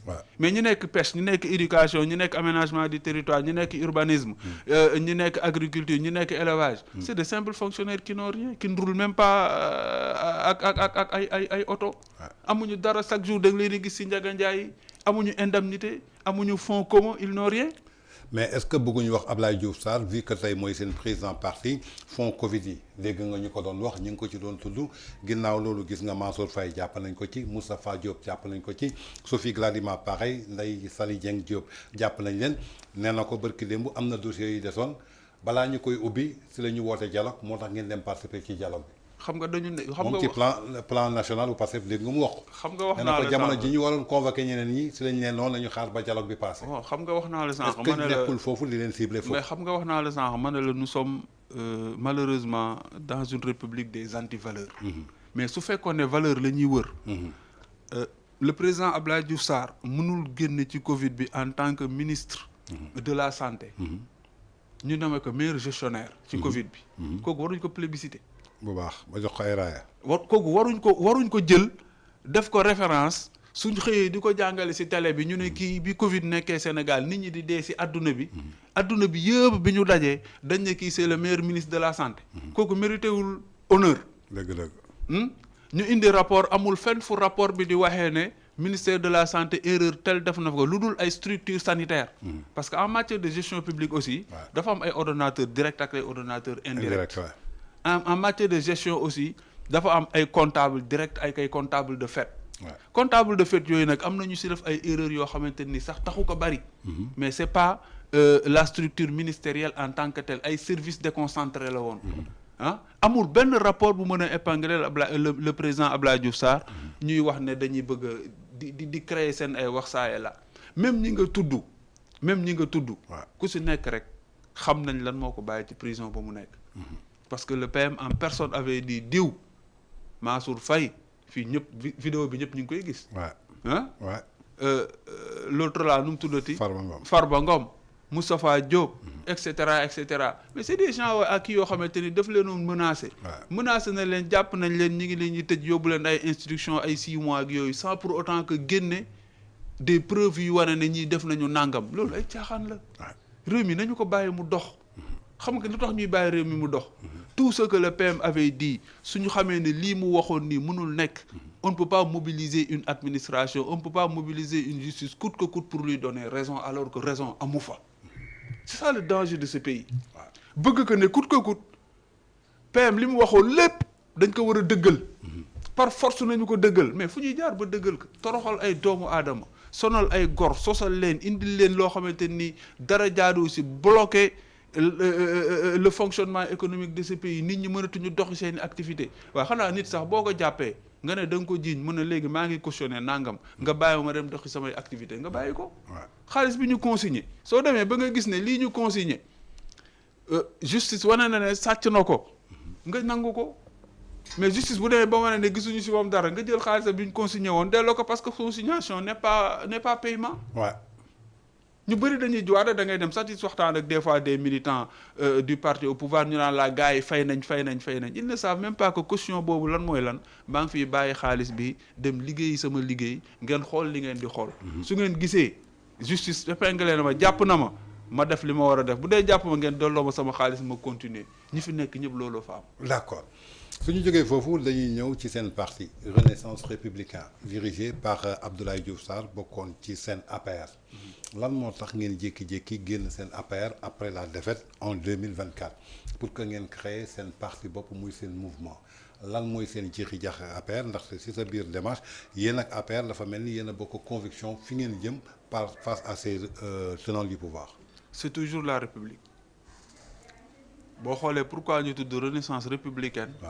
C'est parce que dañ bëgg toujours les valeurs républicaines ñu mën leen conserver dans ce pays. mais amoon na ci biir APR. waaw am na si biir APR. waaw mais ñun. ay cadres yu nekkoon APR. ay nit yu nekk dans le secteur privé. ay jeunes ñoo dem kër Abdoulaye Diouf Sarr. ok ñu ne que le président Macky Sall lépp loo ko waroon defal nga ko. lépp lu ñu ko waroon jàppale nga ko. le président Macky Sall est parti. yow nag war nga mun jóg taxaw ak parcours bi la yàlla jox nga laaj réew mi. parce que nit Tange bu fekkee ne dafa jaar université mu rénovation yi ji njëkk ci université Sénégal Abdoulaye Diouf Sarr moo ko indi. muy UCAD. ñu commencé di ko def à travers les autres universités du pays ba mu law. mu jóge fa ak fi mu jaar SNHLM.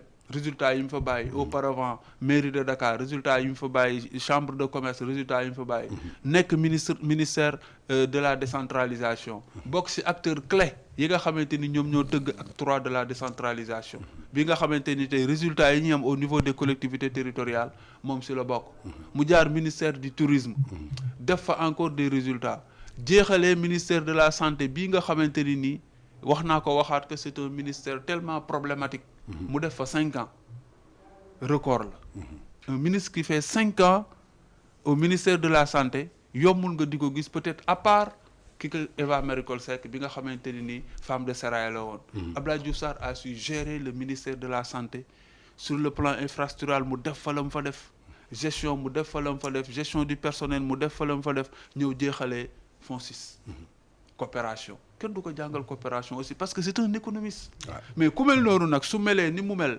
ñun ñu jóg fekki ko këram. ne ko nag bul toog jógal ñu defaru xool naka la ñuy taxawaatee pour aller vers la magistrature suprême. aller vers la magistrature suprême nag mënuñ ko am fenn fudul jaarale ko ci sénégalais yi ku nekk fa nga ne Abdoulaye Diouf Sarr sol dàllam dem seeti la si waxtaan ak yow. si axe prioritaire yi nga xamante nii ñun moom la ñu teg ak vision bi nga xam pour teg un état de droit boo xam ne dañ koy sous-tendre si développement endogène ci kaw ay valeurs waaw développement endogène boo xamante ni nag léppi Sénégal lay nekk lépp lalu nag si état de droit lépp lalu ci respect des libertés individuelles ak ak la démocratie ñun kooku la ñu gis ne suñu àndee ak moom fii ba 2029 gëm nañu ne bu sénégalais yi déggee discours bi ñu leen di tenir référentiel bi nga xamante ni ñu ngi siy liggéey pour faciliter leen koo présenter daañu xam ne bokkul ak plan yi nga xam ne mi ngi fi doon jaar ak projet yi nga xam ne mi ngi fi doon jaar mais day am lu ko sous-tendre lu dëgg loo xam ne bu ko Sénégal di gisee nañ xam ne kii jàpp ci nag mooy jàppale Sénégal pour le vrai changement bi ñu soxla mu mën a am avant l'horizon 2035. parce que ñun li ñu gëm ba gëm ko mooy Sénégal développement am bi ñu doon wundu di si taxaw di ci wax warul àgg 2050. 2035 bii ñu waxoon. foofu la ñu war a dem ñi ñu bëgg a décaler ba 2050 nag. c'est parce que amuñu gis-gis bu ñu fa mën yóbbu. d'accord ba tey dañuy des ci seen parti di Renaissance républicain dirigé et incarné par Abdoulaye Diouf Sarr. ñu gis ni que prochaine échéance yu ñu jëm muy échéance électorale yu 2027. Abdoulaye Diouf Sarr 2022 suñu fàttalikoo dañ ko sanctionné woon foofu nga xamante ni maanaam mooy ca Yoff mu ñëwaat ñu sanctionné ko tey jii fii nga xamante ni maanaam mooy ca mairie bu Dakar est-ce que tey jël ngeen ay jéego jéem a corriger li taxoon ñu sanctionné leen vu que tey da ngeen dem ci seen bannière bopp yan perspective ngeen teg lan mooy seen programme pour Dakar lan mooy seen programme pour Yoff parce que suñu nee tey jii kii moo incarné parti bi dañuy xool fi mu dëkk d'abord.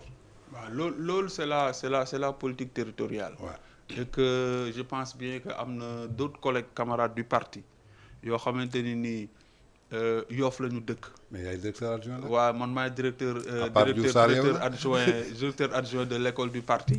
waaw ñi ngi si liggéey mais ñun liggéey bi ñuy liggéey aussi maillage la sur l'étendue du territoire national mais au niveau de Yoff c'est vrai que Abdoulaye Diouf Sarr gis nga ko fan yii mi ngi def sortie si tundu Lebu yëpp waxtaanaat ay mbokkam parce que en politique aussi erreur du ñàkk en politique aussi lépp loo gis jàngat la parce que des fois catu ministre dafay nekk ci loolu dañu lay jox ministère bi bëri pression nga nekk si di si liggéey subaa ngoon guddeeg bëccëg am ñoo dénk sa mairie ba bàyyi leen fa de temps en temps nga ñëw di leen saytu xëy na mu am erreur yoo xamante ni ñooñu dañu koy def ba yenn yi mën la dab mais les Sénégalais les Yoffois aussi commencent à comprendre que ne y a eu des erreurs peut-être yoo xamante ni amoon na ñu ne dañu sanctionner APR mais xam naa ne am na ay regrets yu bëri yoo xamante ni commencé na am parce que rien que réalisation yi nga xamante nii man dëkkuma Yoff mais boo demee nga xool li fa Abdoulaye Diouf Sarr defoon ba léegi dara jógewu fa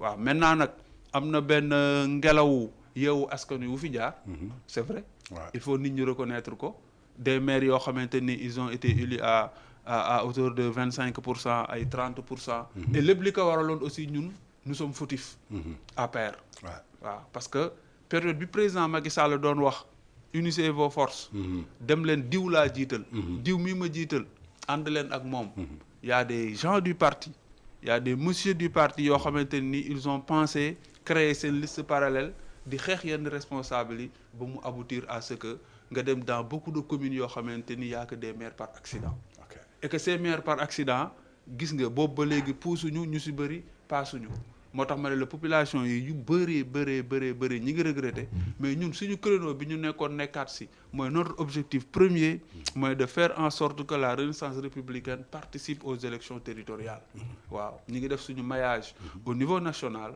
fexe ba dans toutes les collectivités territoriales du Sénégal dans toutes les communes dans tous les départements ñu am fa des représentants dignes si góor ñi si jigéen ñi si mag ñi si ndaw ñi ñoo xamante ni ils pourront participer à l'élection locale intégrer les assemblées locales nekk de dignes conseillers municipaux ak des conseillers départementaux yoo xamante ni ils vont porter le combat au niveau local pour mën ko yéegal mu dem bañ mën a gunge Abdoulaye Diouf Sarr à la magistrature suprême. d'accord ñu gis ni que jamono ji ñu bëri foog nañu que kenn mënatul gagner élection ci Sénégal sans coalition fan yu ñu génn ñu gis ay front yu bëri mi ngi ubbeeku bi ci njëkk on a vu Barthélémy Diaz Sénégal bi ñu bokk gis nañ ko moom ak waa APR gis nañ ko ak ñoom Thierno Bocoum Agir gis nañ ko ak quelques cadres yu PDS bërki démb gis nañu beneen coalition boo xamante ni du côté de l'immeuble Abbas Sall avec ñoom Ablaye Fall Cap Natangué ñoom Lay Sow Leyla UPR ñoom Cheikh Thiam l'ambassadeur ñoom Mamadou Ibra Kane est-ce que yéen tey pare ngeen pour rallier wu ci benn front wala coalition pour que ngeen bokk benn vision benn objectif li ñu fi jot a débattre du début à la fin ci koom-koom ak crise économique ak ñi nga xam ne dañuy saisonné pour que ñu mën leen jëlee fii sauver le Sénégal. bon en démocrate et en militant discipliné aussi ñun lépp loo xamante ni war nañ ci jëm. dañu koy waxtaanee. pour l'instant c'est pas à l'ordre du jour au sein du parti.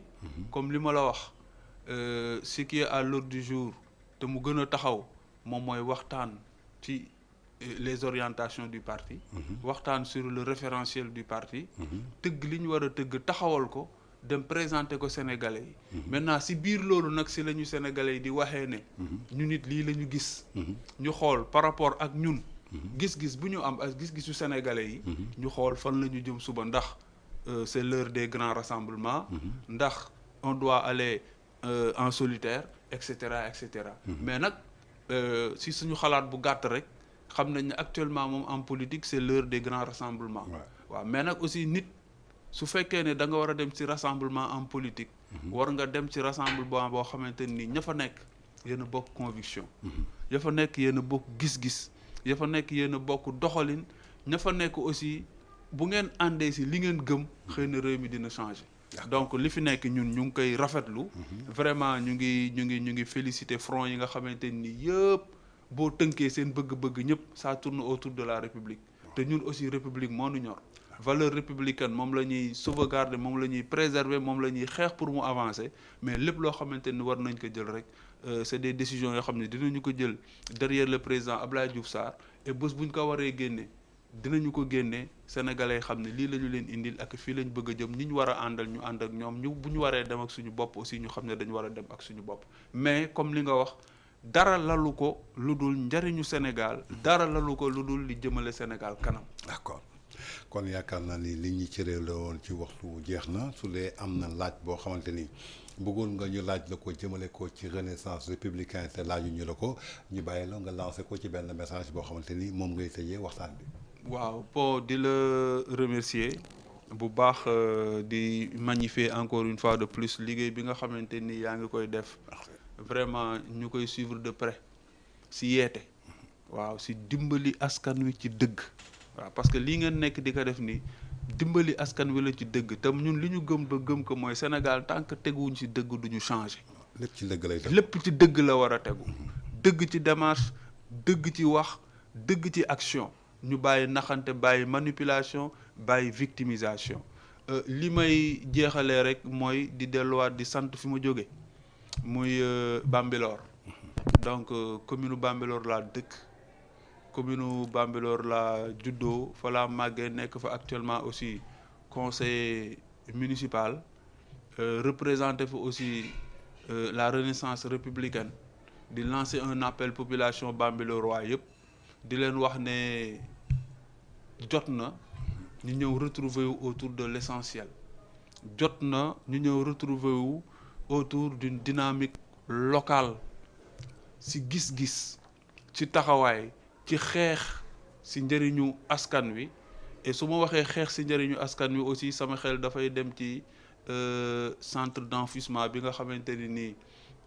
waa ministère de l'urbanisme dañu ko bëgg implanter bu forêt bu mbëtt bon nga may ma rek ma wax ci sama xalaat ndaxte mbëtt laa dëkk bu ñu bëggee indi benn centre boo xamante ni dafay traiter mbalit ñi ne dañuy déplacer mbëbës pour yóbbu ko ci forêt classée bu mbëtt daf may métti bépp population bi jóg taxaw di ci xeex mais nag mu am ay démarches yoo xamante ni nii rafetluwuñu ko au sein du gouvernement particulièrement au sein du ministère de l'urbanisme parce que projet boo koy indi lu mu baax war nga ci mun waxtaan ak askan wi d'autant plus que forêt boobu nekk na forêt boo xam ne li muy apporter en termes agricoles ak fi ñu bëgg a implanter centre bi ni mu jegee habitation yi ñu ngi waxaat le président son excellence Bassirou Diomaye Faye mu jël la décision finale mu wax le ministre de l'urbanisme de l'aménagement du territoire et des collectivités territoriales ñu jël projet bi ñu arrêté ko le projet en tant que tel n'est pas mauvais mais fi ñu ko bëgg a implanter population bi fay activé wu dans le secteur de l'agriculture ak élevage ak yu mel noonu ñoo ëpp fuuf njariñ li projet bi di indi parce que projet bi boo ko jëlee en tant que tel ay externalités négatives rek lay indi externalités négatives en matière de santé éducation et cetera xëy na bu ñu amaatee beneen occasion pour ñëwaat fi daañu waxtaan ci centre boobu nga xam ne mbëbës bi ñu bëgg a délocaliser à Bambilor ñu indil leen des solutions jox ko le ministre de l'urbanisme mu xam ne ñun parewuñu pour accueillir centre boobu ci forêt classée bu mbët donc di la santaat bu baax mon cher di la gërëm di amaat mbégte di toog ak yow di partager ci njëriñu Sénégal di lancer un appel rek population Bambilor di leen wax ne nañu pare parce que bokk jot na derrière le président Abdoulaye Diouf Sarr ñu waajal 2027 bu baax incha allah rabi di sant ñëpp di gërëm ñëpp su fekkee ne wax ji am na ci lënt bu ci am ñu ngi ci jéggalu askan wi du suñu ëppal du suñu yaradiku du suñu dara lu dul suñu xel mu toll noonu la rek ñu baal ñu àq ñu ngi sant ñëpp di gërëm ñëpp. jërëjëf mu nekkoon Moustapha Sarr le directeur adjoint parti bi ñu dippee Renaissance républicain te ki ko jiite di Abdoulaye Diouf Sarr ñu amoon mbégte ak bànneex dalal la suñu plateau comme ni nga ko waxee dëkk bi mi ngi mën a defaroo ci dëgg ñun lépp lu ànd ak dëgg rek dañ lay teg fas yéene waxtaan ak yow amoon ci contentement amoon ci mbégte di la jaajëfal bu baax a baax di la remercier di remercier aussi ñenn ñoo xamante ni ci parti bi la ñu bokk doon samay wëllëre ku ci mel ni Ibrahima Silla ma koy nuyu bu baax a baax Abdoulaye Diouf Sarr doon aussi suma grand ñu xamante bu yàgg depuis mu nekk ministère de la santé ñu yàgg jokkoo yàgg liggéeyandoo kon donc di leen nuyu ñoom ñëpp di jaajëfal ñëpp di jaajëfal tous les téléspectateurs yi nga xamante ni ñu ngi doon seetaan à travers VIP People TV di leen jox rendez-vous beneen émission fii ci édition spéciale direct ci VIP People TV di ko remercier bu baax a baax depuis Thiès muy Babacar Gueye BG Couture le grand styliste modéliste le designer depuis Thiès kon donc dama koy remercier bu baax a baax moom Babacar Gueye di leen jox lig daje beneen yoon merci à tout le monde nous vous donnons rendez-vous la prochaine fois.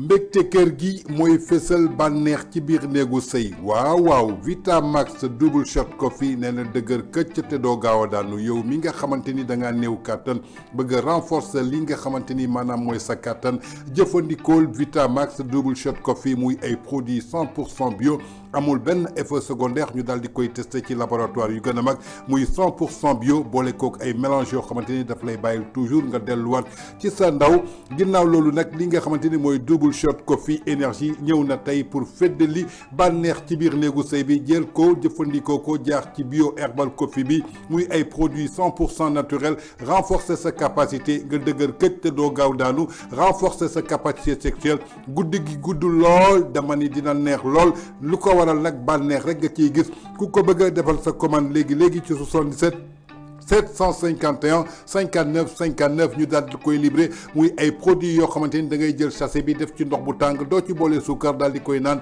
ñaari fan la lay téye dama ni dëgër këcc te doo gaaw daanu defal sa commande léegi ci 77 751 59 59.